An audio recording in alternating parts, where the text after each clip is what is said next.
Bonjour, ici Vincent Bouvet du blog initiation-photo.com. Aujourd'hui, nous voyons dans Blender les différents effets rapides que l'on peut faire à l'intérieur. Alors, nous voici dans l'interface Blender de quoi je veux parler avec les effets rapides. En fait, quand vous allez dans Objet et vous allez Effets rapides, vous pouvez faire de la fourrure, une explosion, de la fumée, et des flammes et du liquide assez rapidement. Première action, on va créer un objet, par exemple une sphère, et sur cette sphère, une fois sélectionnée, on vient faire objet, effet rapide et fourrure. Et donc là, automatiquement, il vient nous mettre de la fourrure sur l'objet sélectionné. Quand on lance le calcul sur l'objet, on a tout de suite un effet fourrure relativement bien réalisé, bien rendu pour vos objets. Je recommence, je repars de 0. Maintenant, nous allons faire un effet explosion. Pareil, nous prenons une écosphère par exemple, et cette fois-ci, on va faire effet rapide, explosion vite fait. Et une fois qu'on a sélectionné ça, il suffit d'appuyer sur Entrée et on a notre objet qui s'explose automatiquement. Je refais un objet, on va prendre encore une écosphère, et cette fois-ci, écosphère, on va choisir fumée vite fait. Il nous fait automatiquement un domaine, et quand on lance, on voit la génération de la fumée qui se fait dessus. Ensuite, on refait un effet, une sphère, et on va faire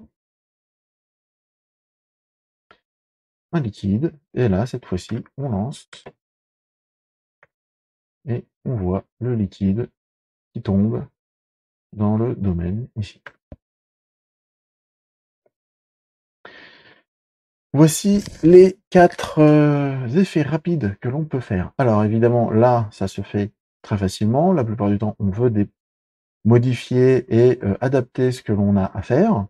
Ça, c'était vraiment pour la génération. À chaque fois, nous allons trouver, quand on vient, on se remet au début, on a l'objet en lui-même et on va dans les propriétés physiques, ici, et on voit que cet objet-là est de type flux, liquide, géométrie, et par contre, on pourrait faire un flux entrant, par exemple, et dans ce cas-là, si on lance, attention, on resélectionne ça, on refait rejouer, et là, si on lance, on a comme un robinet qui remplit et qui remplit et qui remplit.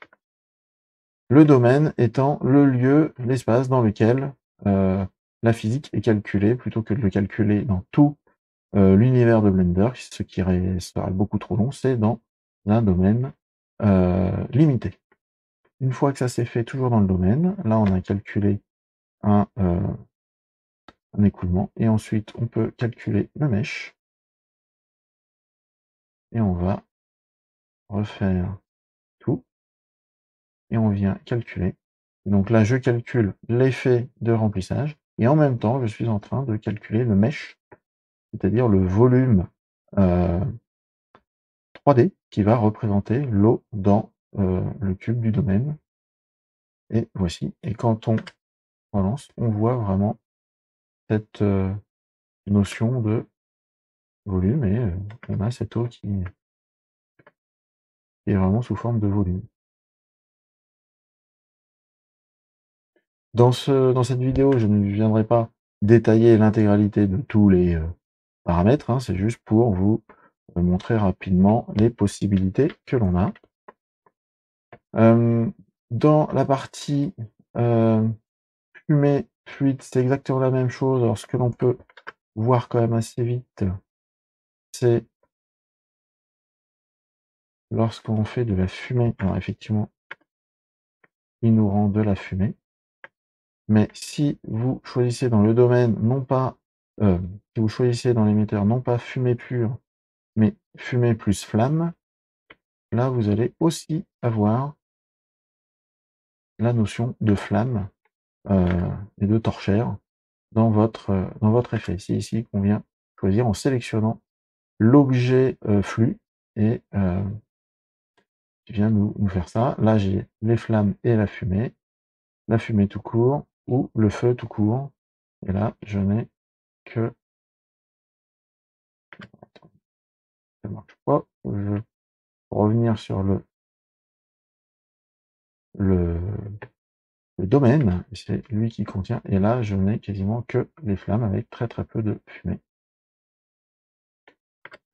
Donc, voici pour un petit peu les réglages de base que on a sur ces objets-là. Sur la partie explosion, on vient, je reviens faire allez, mon écosphère pour changer. Et je fais ici explosion.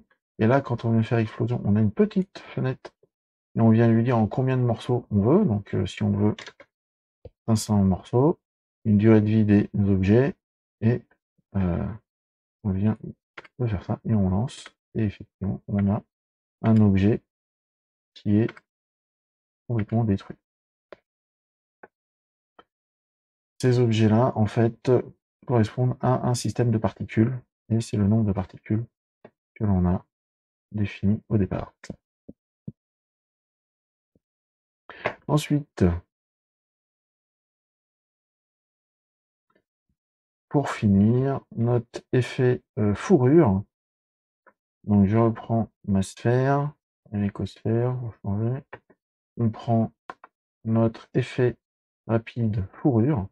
Cette fois-ci, nous avons la fourrure autour de l'écosphère. Et là, de la même manière, c'est un système de particules que l'on a là, avec 1000 particules définies d'une certaine longueur, 0,1. Si on veut augmenter la taille des poils, c'est ici. Si on veut augmenter la densité, là on a des enfants, c'est-à-dire que tous les 10 calculés ici, il nous en fait 100 autour. Donc on peut aussi mettre 1000 pour avoir une beaucoup plus forte. Donc là, on ne les voit pas, mais sur le calcul du rendu, ça se verra. Et là, si je calcule, là, on a une fourrure beaucoup plus dense. Alors, j'ai peut-être un peu abusé, mais ça nous fait une fourrure plus dense avec des notions de poils. Et il y a d'autres paramètres qui permettent de jouer sur des tailles minutes, des agglomérations, que ce soit frisé ou pas. Tout ça, ça fera l'objet de vidéos spécifiques sur chacun de ces effets, qui sont très intéressants puisque très rapidement, comme vous voyez, vous créez votre objet et vous appliquez ce type de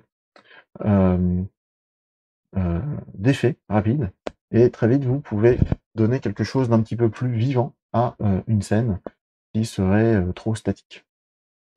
Voilà ce que je voulais vous montrer aujourd'hui sur Blender. C'est plus un visuel des possibilités relativement faciles que l'on peut faire avec le logiciel concernant des effets un peu spécifiques de physique ou un peu de poil qui est pour le coup le pendant du système de particules qu'on avait vu il y a quelques semaines à propos des émissions et d'objets qui tombent. Si vous avez aimé cette vidéo, je vous invite à cliquer sur le pouce vers le haut, à vous abonner à la chaîne YouTube et à partager celle-ci avec vos amis. Mais le top du top est de vous abonner à mon blog initiation-photo.com en scannant le QR code affiché à l'écran. Et en échange, vous recevrez mon livre sur le chemin de votre inspiration. Et moi, je vous dis merci beaucoup, au revoir et à bientôt.